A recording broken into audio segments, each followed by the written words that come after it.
les conditions de la naissance des États-Unis, la guerre d'indépendance, motivée par le désir de rupture par rapport à la puissance tutélaire, l'Angleterre, et d'une façon générale le désir de s'éloigner du vieux continent, ont façonné un peuple par nature isolationniste.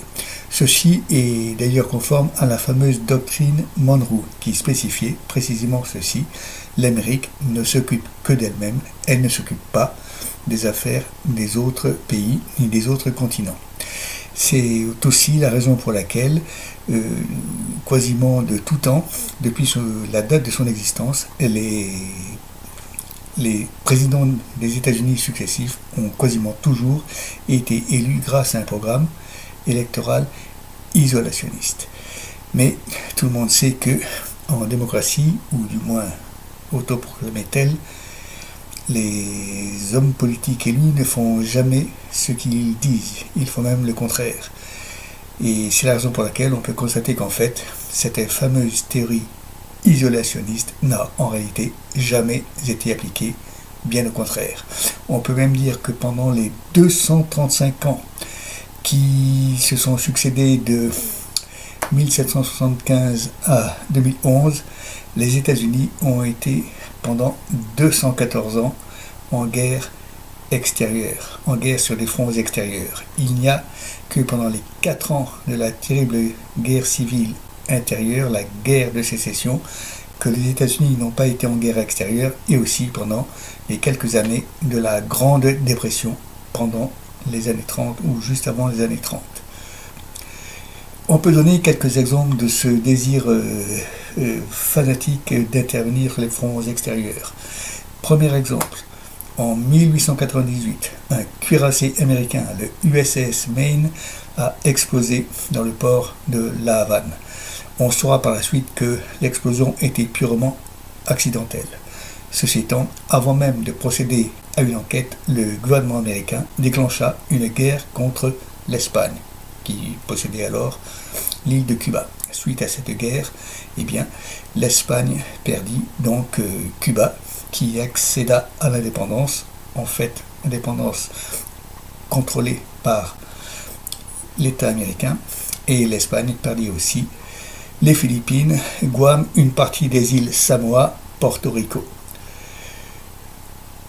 En 1916, on assista à un nouveau phénomène de ce genre. Le président Woodrow Wilson avait été élu grâce à la promesse de n'intervenir en aucun cas dans les conflits européens. Un an plus tard, en 1917, il fit exactement le contraire.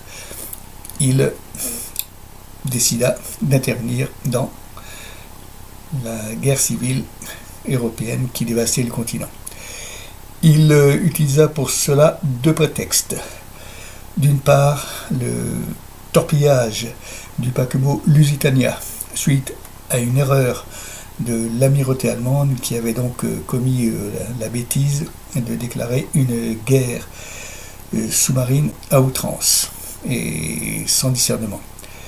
Ensuite, le faux télégramme Zimmermann, un télégramme soi-disant émis par les autorités allemandes, en fait un faux, mais ce télégramme était censé, appeler le Mexique à engager une guerre contre les États-Unis pour reprendre les États du Sud qu'il avait perdus durant la guerre qui dura de 1946 à 1948. D'ailleurs, on peut remarquer qu'un peu avant, mais là c'était du temps de Theodore Roosevelt.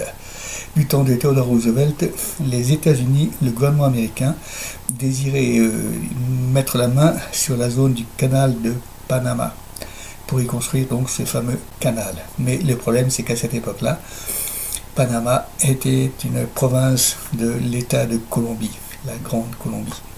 Et évidemment, le gouvernement colombien s'opposa à cela. Eh bien, les États-Unis intervinrent malgré tout. Pour une fois, ils eurent l'intelligence de ne pas déclarer une guerre cruelle et meurtrière. Ils préfèrent acheter, corrompre les officiers colombiens. Ce qui fait que la guerre en question, en fait, ne fit que 2 morts, un commerçant étranger et un singe. Mais Panama l'État de Panama fut créé et la zone du canal put ainsi être placée sous contrôle, disons, des sociétés américaines. Nous avons également assisté à un phénomène du même type. Le président Roosevelt, Franklin Delano Roosevelt, cette fois-ci. Roosevelt avait été élu en promettant qu'en aucun cas les États-Unis ne se mêleraient des guerres européennes. Eh bien, il fit le contraire. Roosevelt engagea les États-Unis dans la guerre civile européenne, la Seconde Guerre civile européenne. D'ailleurs, on peut remarquer à cet effet que tous les jeunes hommes qui firent envoyer à la mort, que ce soit les hommes de la 82e division aéroportée ou ceux de la All American, la 101e division aéromobile, ces hommes qui périrent sur les plages de l'Atlantique, de Normandie, ou bien les Marines qui perdirent la vie dans les îles du Pacifique, eh bien, tous ces jeunes hommes envoyés à la mort, eh bien, ignorèrent que celui qui les destinait à cette triste fin était un homme qui était assis sur un fauteuil roulant, car cet homme était un invalide, cet homme était paralysé. Mais c'est lui qui envoya des milliers de jeunes gens à la mort. Là aussi, pour engager les États-Unis dans la guerre, il fallait un prétexte. D'ailleurs, le prétexte de l'attaque de Pearl Harbor fut vraiment le prétexte idéal. Mais certains historiens ont émis l'idée que, en fait, l'attaque de Pearl Harbor était parfaitement non seulement prévisible, mais même inévitable, puisque les États-Unis avaient coupé les lignes de ravitaillement en pétrole de l'État japonais. Et de ce fait, le Japon allait inexorablement être étranglé économiquement. Il serait contraint, tôt ou tard, d'attaquer, ce qu'il fit à Pearl Harbor. Nous avons assisté à la triste guerre de Yougoslavie, où les États-Unis, avec plus de 1000 avions pendant 2 mois, ont contribué à bombarder une ville, un pays européen, et ont permis de faire éclater un État souverain européen. Là aussi, il fallut inventer un prétexte, ce fut la manipulation de rats-de-sac où des cadavres avaient été déguisés pour faire croire qu'ils avaient été victimes, disons, d'atrocités venant de la part de l'armée serbe, ce qui fut totalement nié par la suite, même par la procureure Madame Del Ponte, une Suisse, qui, après avoir été la plus virulente en demandant quasiment des sanctions contre les dirigeants serbes, finit par admettre qu'en fait, eh bien, il y avait aussi des provocations qui avaient été faites dans le camp adverse, et notamment un trafic d'organes humains prélevés sur des Serbes, donc organes humains qui étaient prélevés sur des Serbes et qui étaient vendus. Mais évidemment, cela ne fut pas dit.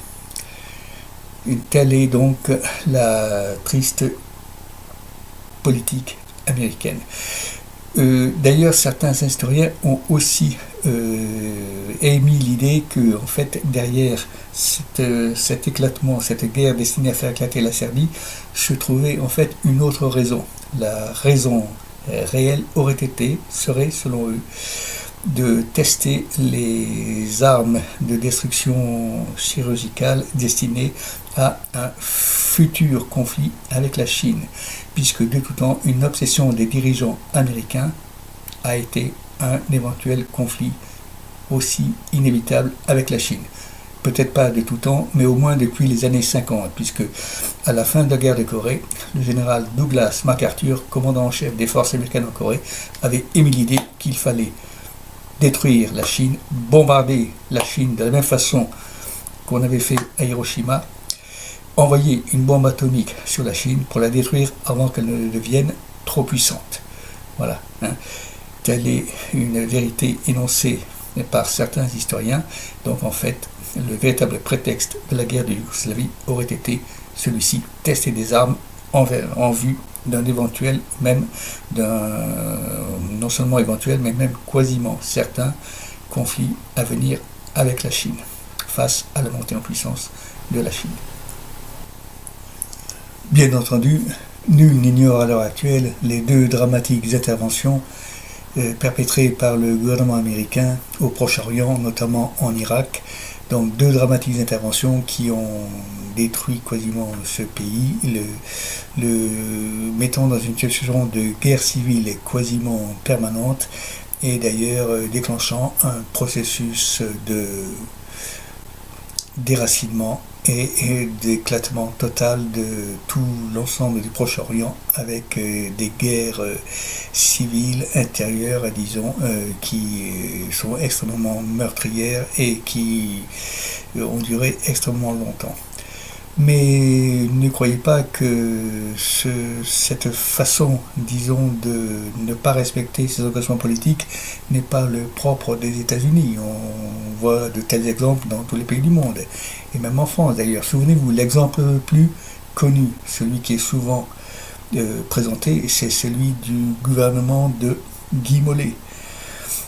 Guy Mollet s'était fait élire en proclamant « Si nous, la SFIO c'était à l'époque le Parti Socialiste, si nous sommes élus, en aucun cas le contingent ne partira en Algérie. » La SFIO fut élue.